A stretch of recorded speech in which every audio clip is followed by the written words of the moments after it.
turn this way so I'm not get my back to everything.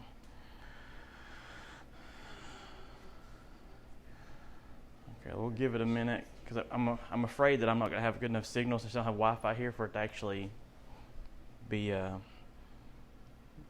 so it can you see it good and everything? All right, so good morning to everybody in the class and also to technical difficulties already.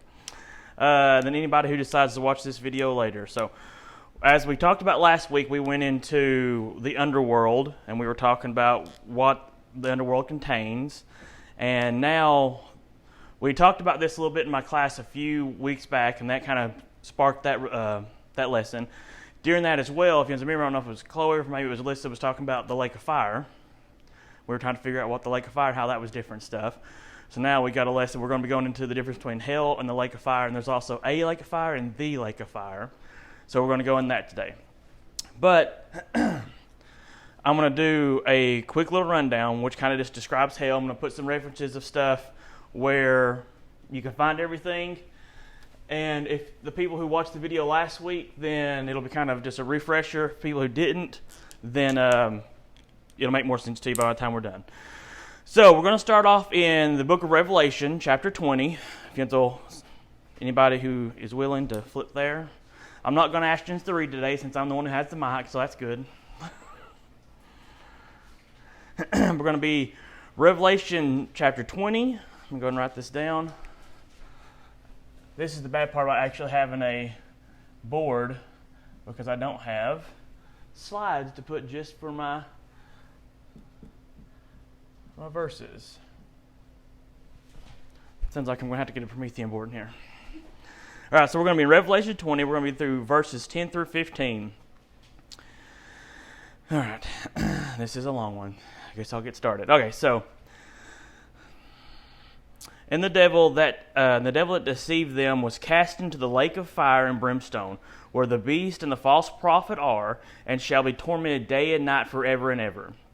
All right, 11. And I saw a great white throne, and him that sat upon it, for whose face the earth and the heaven fled away, and there was no place for them. 12.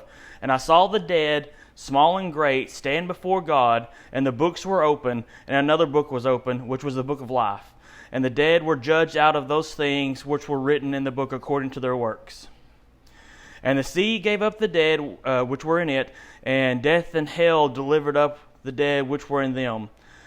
And they were judged every man according to his works. And death and hell were cast into the lake of fire.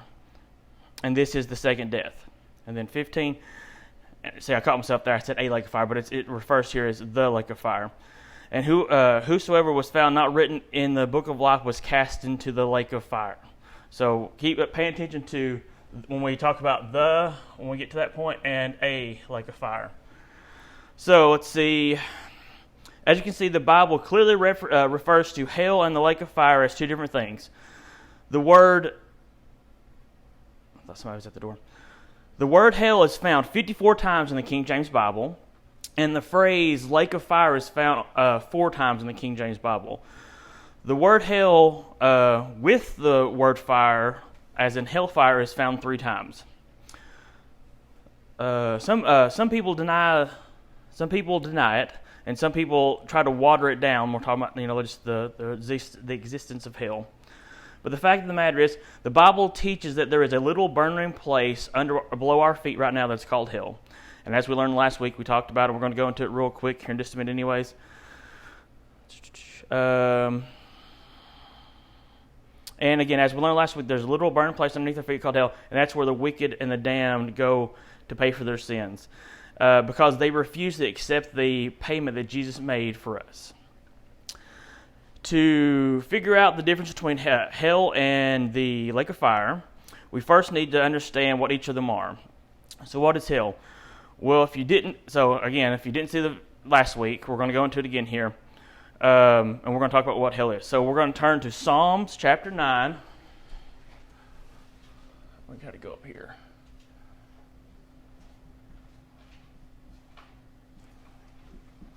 So Psalm 9, it's going to be verse 17. And I'm just going to shoot through a whole bunch of verses here to just explain where hell is, but just kind of describes what it is, where it is. So Psalms chapter 9, verse 17, the wicked shall be turned into hell and all nations who forget God. All right, now we're going to stay in Psalms. We're going to go to 18. Oh, gosh. Again, I've been a computer technician for 20 years, so my penmanship is awful. 18, and we're going to be in verse 5. And this one says, the sorrows of hell compass about me, the snares of death preventeth me. So in hell, well, in the first one it says, talking about hell, you're going to be cast in hell, and then this verse talking about hell is sorrowful. It's going to be full of sorrow. Hell is full of sorrow. The people are burned. The people are tormented in endless flame. Now we're going to go to stay in Psalms. We're going to be in 116. And I know I'm writing this so small, it's probably not going. It's just going to be a waste of time. But 116 and verse 3.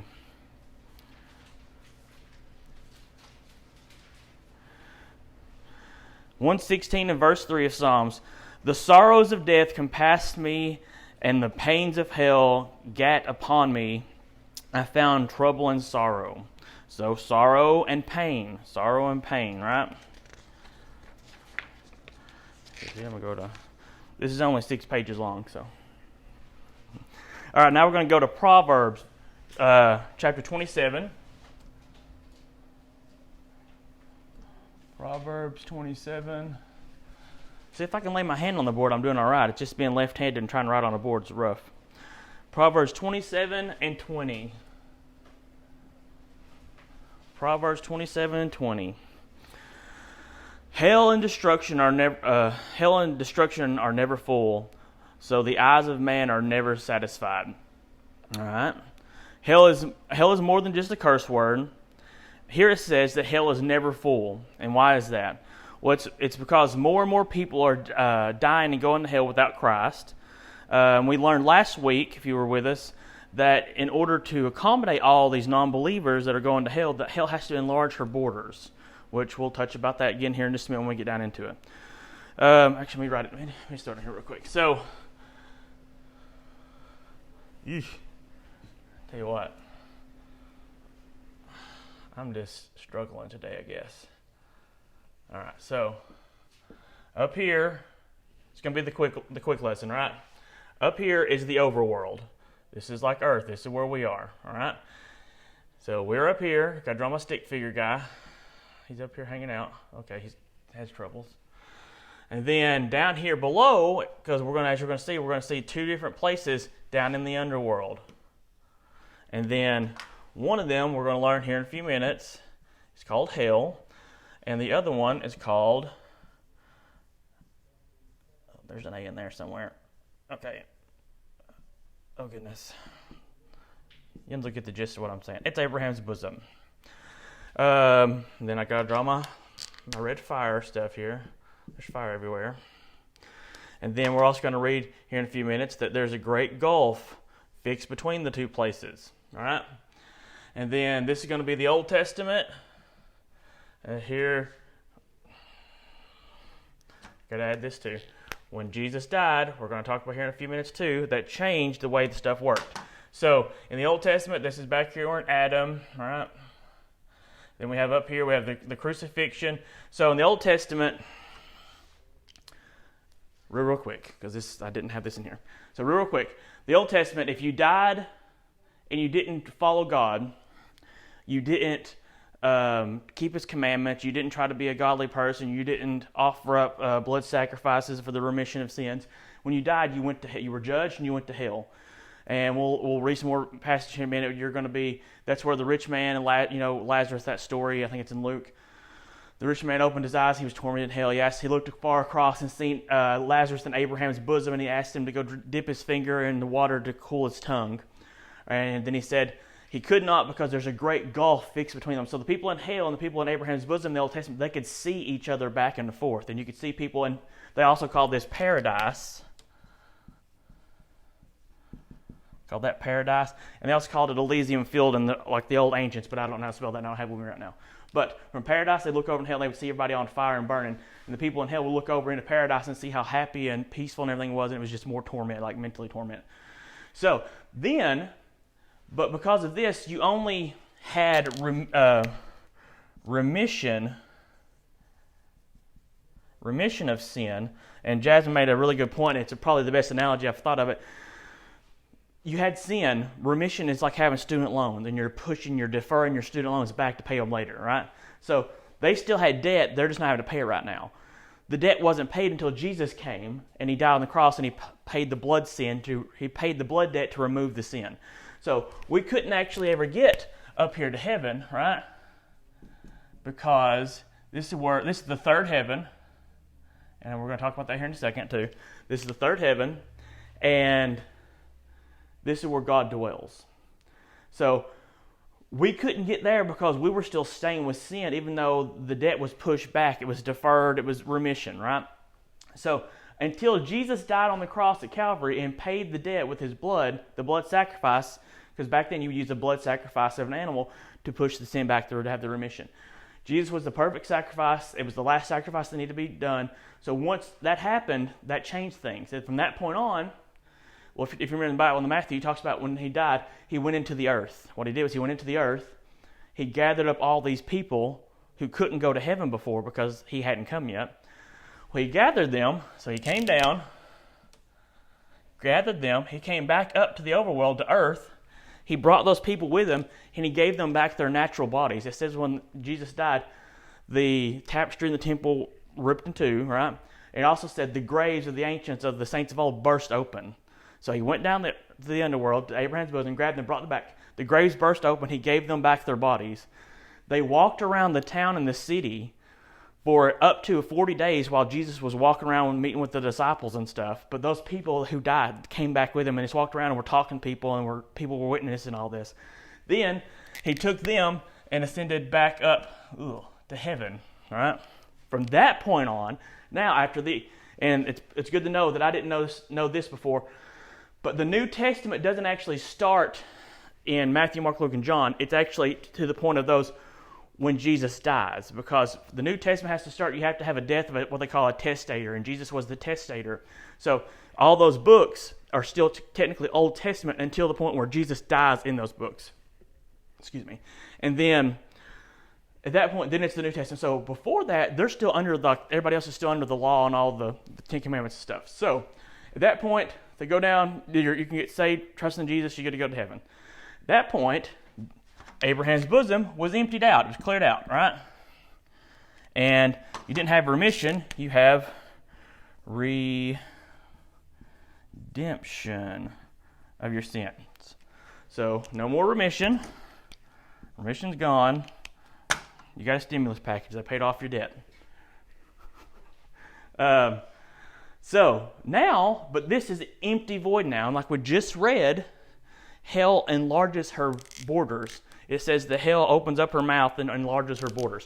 So hell ends up consuming the area that was Abraham's bosom, and now is just all hell now. All of this is hell. And I think that's kind of where we are from last week. So now let's go back and make sure I'm not going to have to just reteach what I just taught, because I don't remember how much notes I put here.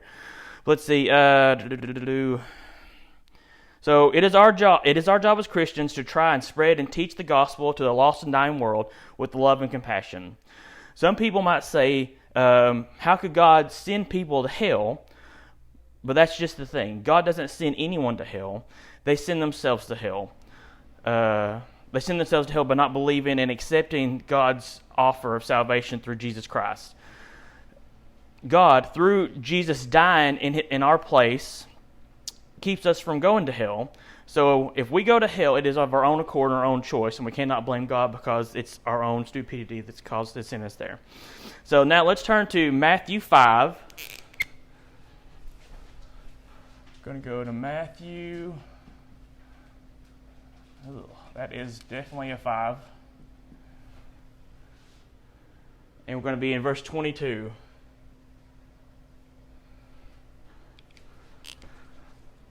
So Matthew 5 and verse 22. But I say unto you that whosoever is angry with his brother without a cause shall be in danger of judgment, and whosoever shall say to his brother, is it Raka? I'm not sure. It's a Hebrew word, I believe. Shall be in danger of the council. But whosoever... Oh, sorry. Let me scoot over just a smidge. Better, worse? Okay. Okay, now better? Okay, now. I got to quit running around, apparently. Okay, so where was I? But whosoever say, thou fool, shall be in danger of hellfire. All right, now we're going to stay in Matthew. We're going to be Matthew 5. We're just going to go to verse 29 through 30. So, 29 through 30. And if thy right eye offend thee, pluck it out and cast it from thee. For it is profitable for thee that one of thy members should perish, and not the whole body should be cast into hell. And 30. And if thy right hand offend thee, cut it off and cast it from thee. For it is profitable for thee that one of thy members should perish, and that not thy whole body should be cast into hell. Jesus warns people, it keeps warning people about hell. And today, that is what Christians are supposed to do as well. That's our job. That's what we had a lesson a few weeks back called the Great Commission, right? And that is our purpose. Our number one purpose is to worship God and praise Him. But after that, we have the Great Commission, where it's tried to teach the gospel to people and get people saved. That's our job, to proselytize, to try to get more Christians. Okay, let's see.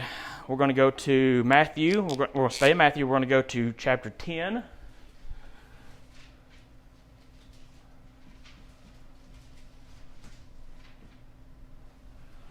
And then we're going to go to verse 28. Matthew 10:28. And fear not them which kill the body, but are not able to kill the soul, but rather fear him which is able to destroy both soul and body in hell.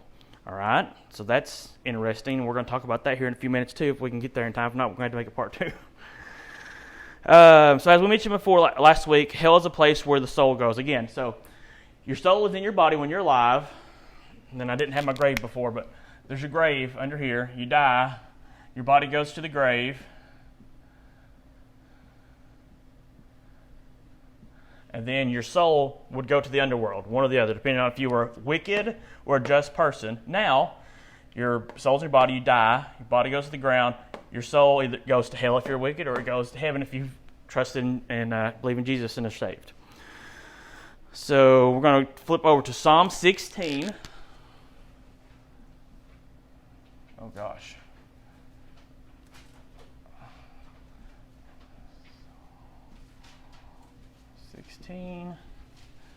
We're going to flip over to Psalm 8, apparently, and verse 10. 16 and 10. I need to take a class on writing, apparently. Psalm chapter 16, verse 10. For thou wilt not leave thy excuse me. For thou wilt not leave thy soul in hell, neither wilt thou suffer thine Holy One to see corruption. If you die without the free gift of salvation from Jesus Christ, your soul will depart from your body and it will go to hell. A lot of people don't like to hear this because for the lost it's very scary and it's unpleasant. But this is the truth. And Paul says, have I become your enemy because I have told you the truth? All right. Is it not our duty to try and warn these people? All right. So here's a little analogy. Imagine driving down the road and by your friend's house in the middle of the night while everyone is asleep, and there you see their house is on fire. So would you keep driving down the street and say, well, what a shame, all of them they're going to burn up in the fire, right? Of course you would. No, you would rush to their house and you would beat on the door and you would try to wake them up and you would try to warn them that, hey, you're going to die, you're going to perish, all right? That's what we need to do as Christians, and I think that's a lot of times a lot of people who are atheists and agnostic and all these different things don't realize that's what Christians are trying to do. We see what's coming, we know what's going to happen, and we're trying to save them, but then for them it's some sort of inconvenience and a nuisance and all these different things. But a lot of times, as Christians, we don't do it with love, and I had it wrote somewhere. Our job is to do this with love and compassion. Where is it? Okay, the next verse, 16 of 1 Peter 3:16, it says to go on, I think it talks about to do how to proselytize and to give account to why you have the feeling for Jesus in your heart. But it goes on to say to do this with love and compassion so you're not just cramming it down somebody's throat. I need to probably put that up there too. So we're going to flip over to Matthew 23:33. I'm going to have to erase my stuff. Matthew 23:33. While you're flipping there, I got to get a drink. I've not had my Tic Tac yet, so I'm getting dry. So we actually talked about this in last week's video. Matthew 23:33. Ye serpents, ye generation of vipers, how can ye escape the damnations of hell? This again is Jesus referring to the lost religious leaders of the day, and that's going to be the Pharisees. All right. So we've looked at hell, and it's a place of sorrow, and it's a place of pain, it's a place of torment, it's a place of fire, and Jesus says it's a place of damnation. And according to the Old Testament, under the law, people who were wicked died and they went, but that was during, but that's different. So now we're going to talk about the church age here in just a second. Let's flip over to, actually hold on just a second. What does the Bible teach us? What the Bible teaches is Jesus Christ, who was prophesied in the old law, in the Old Testament. He came as God in the flesh, Emmanuel, which meaning God with us. Jesus Christ, God shed his blood on the cross of Calvary to pay our sin debt, to get rid of the remission, to give us redemption, to give us for our sin, right? Now we're going to flip over to Ephesians. I just got to erase. Oh, that was a good shot, though. That landed right in the garbage can.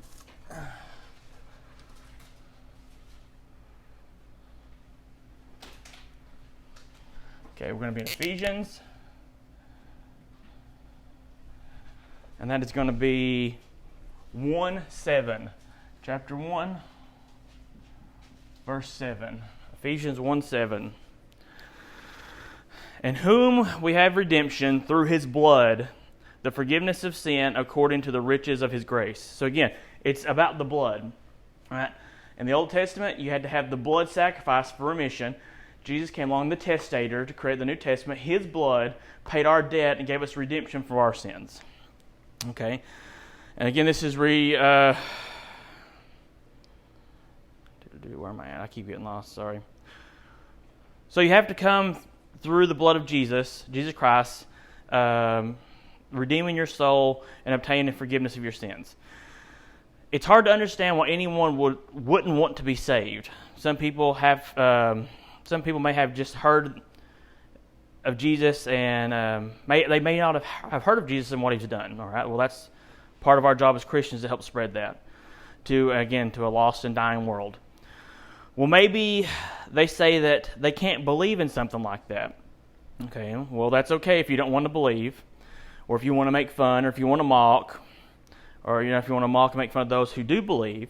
But one day, you will pass from this world into eternity, and you will open your eyes in hell, and while you are encompassed by flame and overcome with torment and sorrow, you will realize how you should have listened to those crazy and annoying Christians who are always trying to talk to you about Jesus.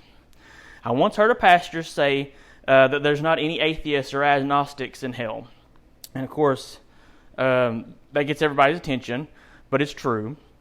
Atheists don't believe that there's a God, or heaven or hell, a heaven to gain or hell to shun. Agnostics really just don't care enough to be bothered of knowing whether there is or not. But I can promise you one thing, that when they both get to hell, without a doubt, they will 100% believe in God and in heaven, and most of all, they will believe in hell.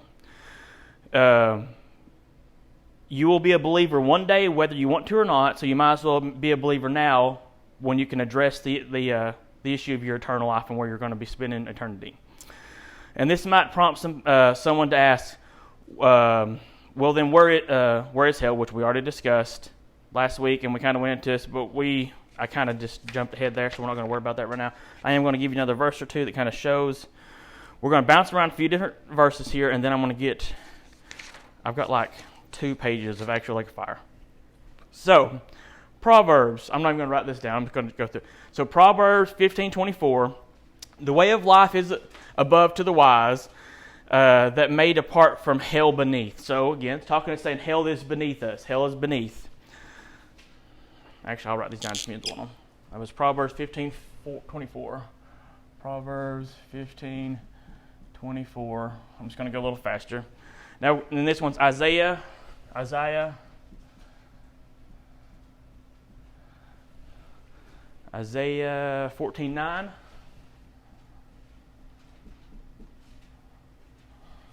Isaiah 14:9 says, hell from beneath is moved for thee to meet thee at thy coming. It stirreth up the dead for thee, even all the chief ones of the earth. It hath raised up their throne, all kings of all nations. Then Psalm 55.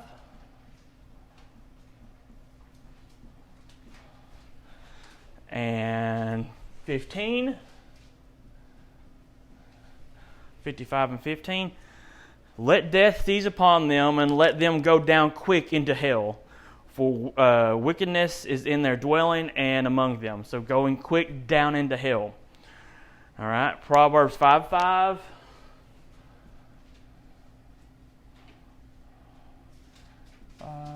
There's a bunch of these. I'm trying to get through them real quick. 5:5. Her feet go down, and her steps take hold onto hell. All right, Proverbs 7:27. Her house is the way to hell, going down in the chambers of death.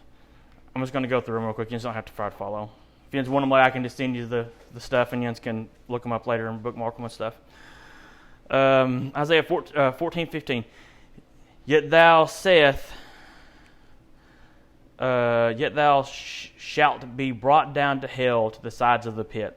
Ezekiel 31:17. They also went down into hell with him, unto them that be slain with the sword, and they that were his arm, that dwell under the shadow in the midst of the heathen. See, Deuteronomy 32:22. For the fire kindleth my anger, and shall burn to the lowest of the hell, shall consume the earth with her increase, and shall burn the foundations of the mountains. So it just keeps talking about hell is below, and went real deep into that last week. So if you want to know more about this part, go watch last week's video, because I went a whole hour or so into doing that one. All right, so now that was the refresher for everybody. Now we're going to go into the lake of fire, and then I got to erase some of this stuff because there's not enough room.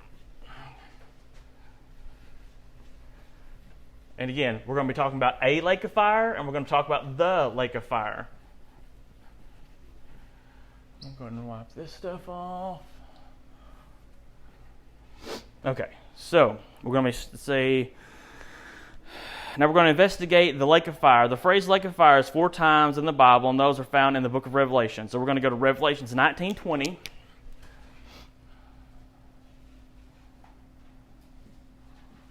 And I'm pretty sure Dalton was asking me about this last Sunday night, so I'm going to have to get on to him and be like, you missed the lesson you were asking me about. Okay, and the beast was taken with him, and the false prophet that wrought miracles before him, with which he deceived them, and had received the mark of the beast. And them that worshipped his image, both were cast into a lake of fire, burning with brimstone. All right, so that particular passage said a lake of fire, right? So now let's go a little bit further here. So when this takes place in the Bible, this is right after the tribulation period. So, let me try to...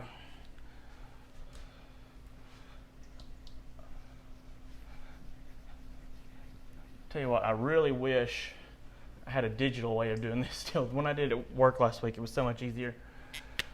So we're going to go, this is going to be the biblical timeline here. And I wrote that right in the middle of it still. All right, so I got this. Let me look at my picture here. We're going to have the cross here, like we did before. This time back here, from the beginning until the cross, this was considered the Old Testament, like we were talking about, and this was under the law. All right? Then you have the New Testament, and this is called the church. The church age. Okay? Then we're going to need to throw here. And then we also need to have that over there for right now. Okay. That'll get us set up for where we're going. This takes during the tribulation period, and we'll write that down here in just a minute. The Bible teaches that at the end of the church age is the rapture. So this is going to be the rapture. All right. And then this is the tribulation period right here. And this is when the Antichrist rules on earth. Okay? Which we're going to get into. The church age, as the end of the church age of the rapture. The church leaves, then it becomes the tribulation period when the Antichrist rules. And at the end of the tribulation, Jesus comes back at the time of Armageddon. And we're going to put it in here. It's going to be Armageddon.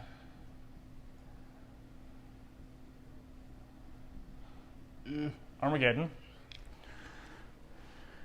When Jesus comes back at Armageddon, he will take the beast and the false prophet and he will toss them into a lake of fire.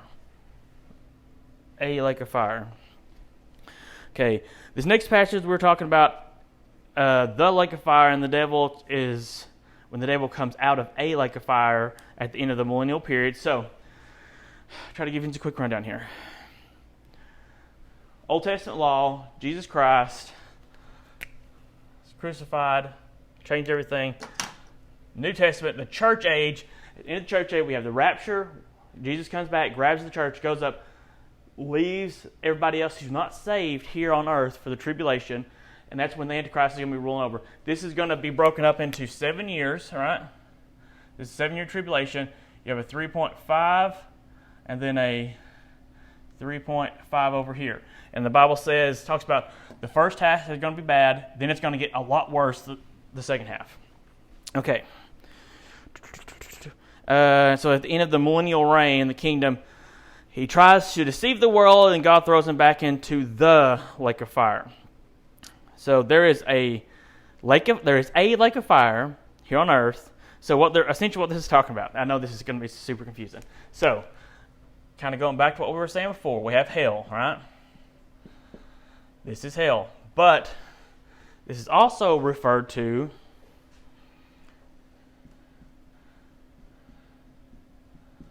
a lake of fire. Right? So that's going to be here. So this is actually referring to this at this point. When you have Old Testament and the church age, you have hell. Then after that, you go up, come back, and then we're going to have the millennial reign here after we come back here in just a few seconds. It's going to come together here in a minute, I promise. Ugh. There's so much stuff to do. Okay. I might have to come back and do a refresher on this next week, but I'm going to try to run through it as quick as I can.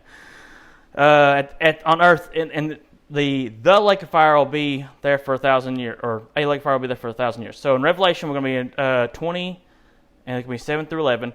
And when the 1,000 years has expired, Satan shall be loosed out of his prison. So he will be in a lake of fire for 1,000 years. And he goes out and he deceives the nations which with 4 quarters of the earth of Gog and Magog he will gather together a battle, and the number of whom is in the sand of the seas. So that's when I've heard people talk about the battle of Gog and Magog. It's going to be a huge Armageddon battle. That's what we're talking about here. So he's going to be loosed. And the devil and the deceived that was cast into the lake of fire. I wish there was different terminology. To the lake of fire of brimstone, where the beast and the false prophet and they shall be tormented day and night forever and ever. And I saw a great white throne, and him that sat upon it, from whose face the earth would flee. Okay, well, that was the very first passage we opened up with. So what happens at the end of the 1,000-year millennial reign is the great white throne of judgment. After the 1,000-year millennium, God destroys heaven and earth are destroyed. Everything on heaven and earth is destroyed except for the third heaven. And again, quick note, when we're talking about the third heaven, Brother Dave had to explain this to me. So you have earth here. Earth and then the sky where the birds and stuff are. That is the first heaven, right? Then up to space. And then you have outer space where you have all the stars and stuff. That is considered the second heaven. And then you have heaven up here where God dwells. And we cannot get there until we ascend because of Jesus. That's considered the third heaven. So after this point, everything is destroyed. And people kind of describe it as, we read, so hell will give up all of it. Everybody who's here will go back. Hell will give up everybody in it. The ocean will give up everybody in that. And everything will be destroyed. And it'll only be the third heaven. And what we're going to also find, the lake of fire. But you're going to be sitting there and everybody's going to be judged accordingly. So what Jesus says at the end of the 1,000-year millennial reign, the great white throne of judgment, after 1,000-year millennium, God destroys heaven and earth and all things in the heavens and earth except for the third heaven where God lives. Again, the great white throne of judgment, the Bible says, God makes a new heaven and a new earth, and he destroys everything else except for the lake of fire. So at that point, hell is even gone, right? Hell's gone now. Hell's gone, earth's gone, the heavens that are around earth. Revelation 20 and 12. And I saw the dead, small and great, stand before God, and the books were open, which we've already done this part. We've went through these. We read that at the beginning. So they opened up the books, and then hell opened up and gave out what was in there. Sea gave out what was in there. Let's just skip down. So during the tribulation, everyone in hell gets out, and they go to the great white throne of judgment. There, I got it that time. After they are judged, they are cast into the lake of fire. All right, and then 14 says, and death and hell were cast into the lake of fire. So we're going to have the lake of fire down here. It's its own little thing. So technically, it's not correct to say that someone will burn in hell for eternity, because they will only burn in hell until the great white throne of judgment. Then they will be cast into the lake of fire, which is for eternity. So more accurately, we would say you will burn for all eternity, just not in hell. But the truth is, if you're going to go to hell, you're going to burn for eternity. So you should you're going to start burning hell, and then you're going to burn for the lake of fire for eternity. So essentially, what happens is, I'm trying to tie all this together. The rapture happens, tribulation. Jesus comes back. Everybody comes out of the great white throne after the Armageddon. The devil is loosed out of a lake of fire, and then once he comes back up, and then God immediately takes him. He takes him and the Antichrist and throws the devil,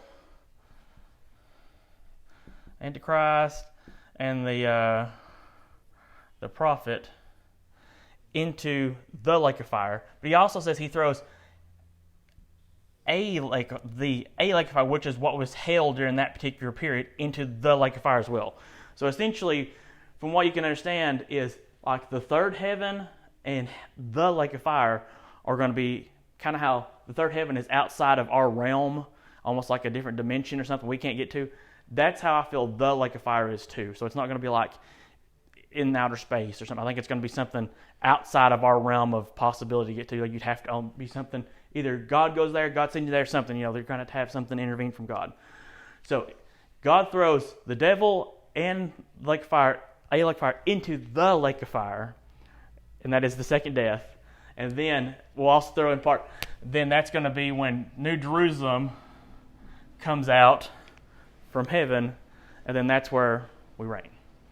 And I know that's a whole lot to try to take in. But if you didn't see last week's video, watch that. That'll goes much more in depth on that part of it, and then it'll make the lake of fire stuff make more sense, I do believe. But hopefully that was informative, and we'll see you guys next week.